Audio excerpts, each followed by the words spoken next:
गेली 5-6 वर्ष गावी येण्यासाठी मी नेहमीच टाळाटाळ करत होतो. बाबा मात्र रिटायरमेंटनंतर गावीच राहत होते. बाबा आणि मी एवढंच कुटुंब होतं आमचं. बाबांचा मृतदेह नदीमध्ये सापडला आणि आज हा मी इथे आहे, आमच्या गावामध्ये. वसीम, अरे अमे, आना बैठ. पाणी.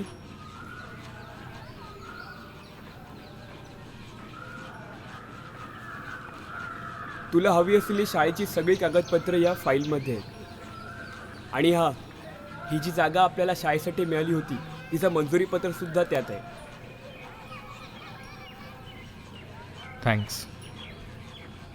गुरुजी कातकरी मुलांसाठी शाळा सुरू करून खूप मोठं काम करणार होते.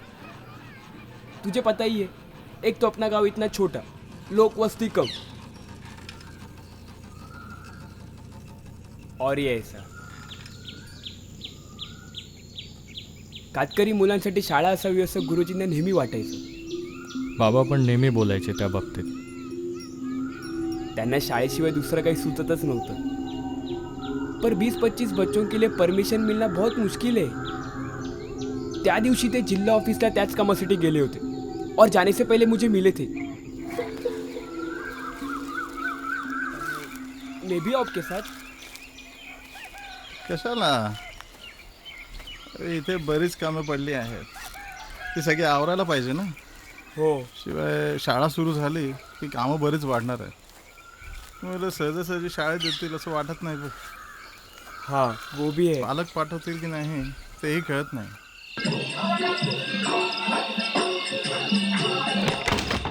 हां बोल. अगं बघ, मी जास्त वेळ बोलू नाही शकणार. मोबाईलला चार्जिंग नाही आहे. 2 दिवसांपासून लाईट नाही आली आहे. ठीक आहे. स्वप्नांमुळे मला रात्रीची भीती वाटायला लागली होती, पण तसे दिवसही काही वेगळे जात नव्हते.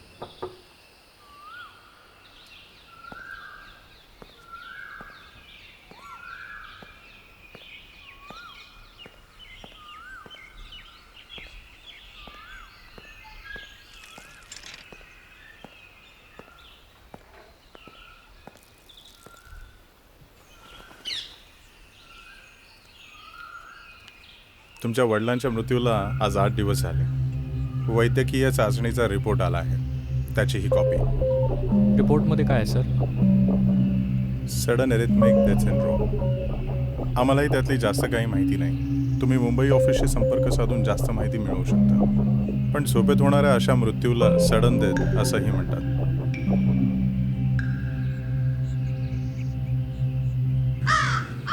Sudden arrhythmic death syndrome. होडी चालवता चालवता झोप लागणं, अल्ला कसं मन नाही म्हणत असं होईल. खुर्चीत त्यांना डुलकी लागलेलं पाहिलंय, पर ये सब अलग आहे. कालच्या पंचायत मीटिंगमध्ये सुद्धा मला नदीबद्दलच्या भूतांच्या गोष्टी सांगत होते. पता आहे, तू ध्यानमध्ये इतक्या वर्षांनी गावात आलेस, त्यामुळे इथे प्रत्येकजण तुला वेगवेगळ्या गजाला सांगेल. वेगवेगळे नाहीत, एकच गोष्ट सांगतात की रात्रीच्या वेळेला नदी पार करायची नसते. भयानक आवाज, विचित्र हाका ऐकू येतात आणि तो आवाज किती ओळखीचा असला तरी मागे वळून पाहायचं नसतं. जेव्हा गुरुजी गावात राहायला आले तेव्हा गावातल्यांनी ह्याच गोष्टी त्यांना सांगितल्या, रात्रीची नदी पार करू नका. पण आम्हाला शाळेचं काम खतम होते होते देर होती थी. मग मी आणि गुरुजी स्वतः होडी घेऊन गावी परतायचो. पर उसे निकलने में काफ़ी देरी हुई और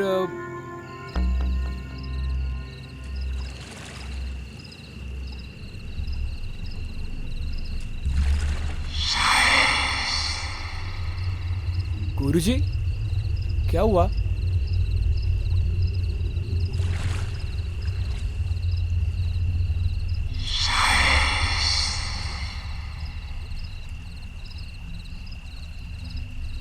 काय झालं गुरुजी?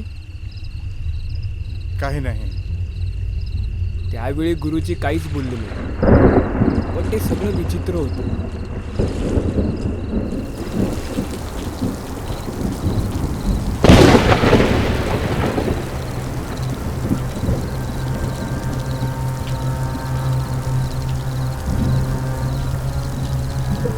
काय झालं असेल त्या रात्री?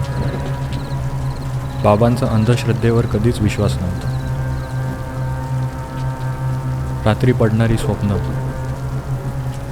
गावातले किस्से, याची उत्तरं मला स्वतः नदी पार करूनच मिळतील.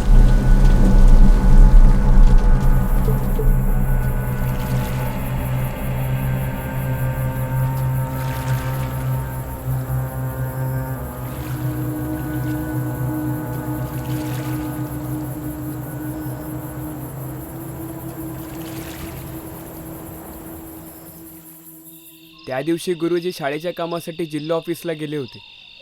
अकेलेच होते. परत यायला उशीर झाला आणि त्याच दिवशी हे घडलं. एकीकडे हा सडन ॲरेथमिक डेथ सिंड्रोम आणि दुसरीकडे गावातल्या या भयाण कथा. काहीच कळत नाही. कधी कधी वाटतं अंधश्रद्धा आहे, तर कधी कधी गावातल्या लोकांचे अनुभव खरे वाटतात. गावातल्या लोकांमध्ये अफवा आणि भीती आहे. मी एकट्याने कितींदाही नदी पार केली तर म्हणतात माझं तावीज रक्षण करते. हरे या सगळ्याबद्दल सतत बोलत असतो. त्याने स्वतः अनुभवलेत त्या हाका. हे बघ, हे जे घर दिसतं ना, पडीक दिवा लागलेलं, इथेच असतो हऱ्या रात्रीचा. दिवसा दारू पिऊन रात्रभर इथेच पडलेला असतो.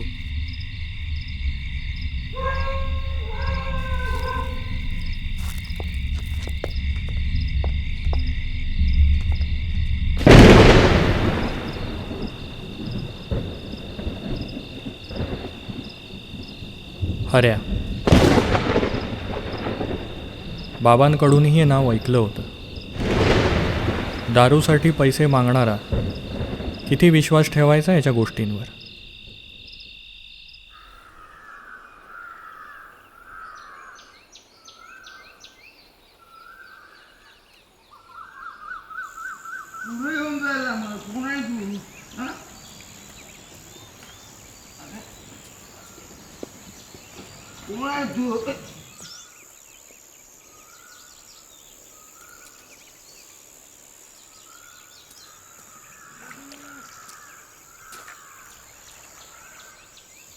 हऱ्या, मी अमय. कोण? गुरुजींचा मुलगा. आठवतात का गुरुजी कोण? मला थोडं बोलायचं होतं. तुला माहिती आहे, पैसे नाही म्हणून माडीवाल्याने माडी दिली नाही, बाहेर फेकून दिलं.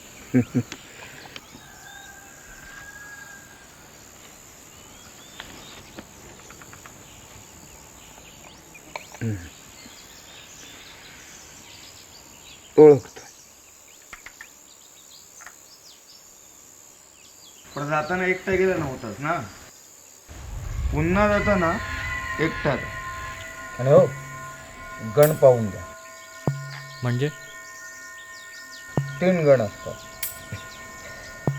देवगण, ज्याला भूत प्रेत दिसतही नाही आणि त्रासही होत नाही. राक्षसगण, ज्याला सर्व काही दिसतं पण त्रास होत नाही. मनुष्यगण, ज्याला सर्व दिसतंही आणि त्रासही होत. आणि तुझा राक्षसगण. तू मागे वळून बघितलंही आणि तुला सगळं दिसलंही. जिवंत परत आलो म्हणून.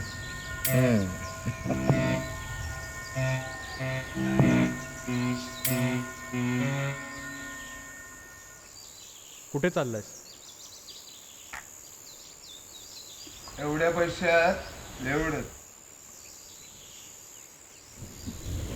राक्षस, गणभूत, प्रेत ह्यात तू नको पडू. पूर्णच्या पूर्ण गावात अडकलंय आणि त्या हऱ्यापासून पण जरा लांब राहा. और हाँ, अकेले जाने का सोचना भी मत. चलो जल्दी, बारिश बढ़ने वाली है.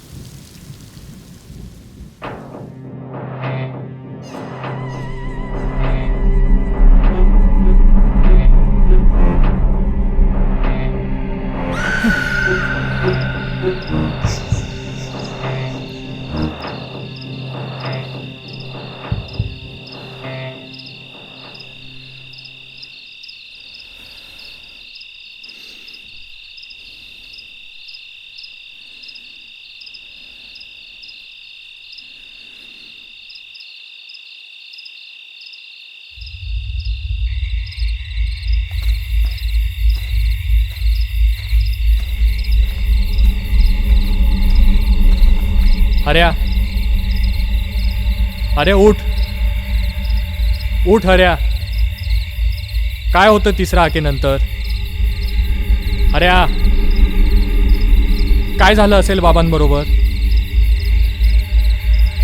हऱ्या, अरे उठ हऱ्या.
ये वसीम. हो गई सारी तयारी? हो झाली. चहा घेणार का? नको.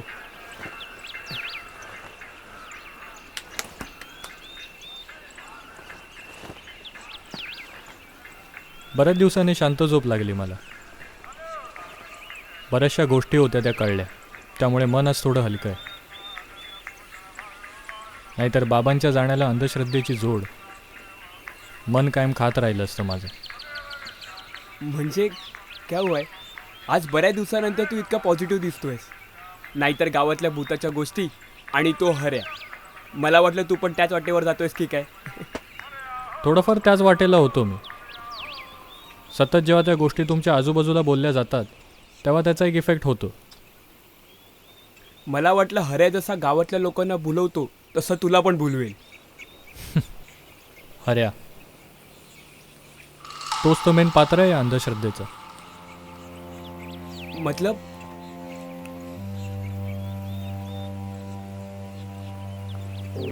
मी त्याच्या घरी गेलो होतो ना, तेव्हा मला त्याचा एक फोटो सापडला होता. तरुणपणीचा, नाटकात काम करणारा. काही पेपर्सही होते तिकडे. त्या पेपर्समध्ये त्याच्या काही कथा होत्या. त्या एका पानावर नदी असं लिहिलं होतं. तो जे काही लोकांना गावी येऊन सांगत होता ते सर्व काही त्या कथेतलं होतं. विचित्र आवाज येणं, मागे वळून पाहिलं की दिसणारी भूतं, हा सर्व काही त्या गोष्टींचाच भाग होता. नाटकाच्या जोरावर किंवा नाटकाच्या अभिनयाच्या जोरावर त्याने ते लोकांना पटवूनही दिलं आणि लोकांना भासही झाले. लेकिन उसने ऐसे क्यों किया होगा? माहीत नाही. आपलं व्यसन पूर्ण करण्यासाठी. लोकांना त्या रंजक गोष्टी सांगून त्या पैशातून आपलं व्यसन पूर्ण करायचं. हऱ्याने पूर्ण गावाला वेड लावलं. म्हणजे तो आपल्या गावी वापिस येणार नाही. अशा लोकांना प्रेक्षक मंडळीची कमी नसते. गेला असेल कुठच्या तरी दुसऱ्या गावात आपली एक दुसरी कथा घेऊन.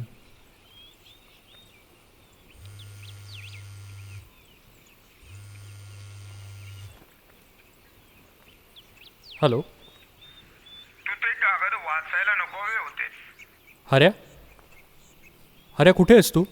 जो ते कागद वाचतो त्याच्यासोबत त्याच गोष्टी घडायला लागतात. गुरुजींनी ते कागद वाचले होते आणि आता तू. Hello hello. त्या रात्रीनंतर हऱ्या मला कधीच भेटला नाही. त्याने सांगितल्याप्रमाणे तसं काही घडलंही नाही. हऱ्या मात्र त्याच्या गोष्टींचा पेटारा घेऊन कुठे गेला असेल काय माहिती.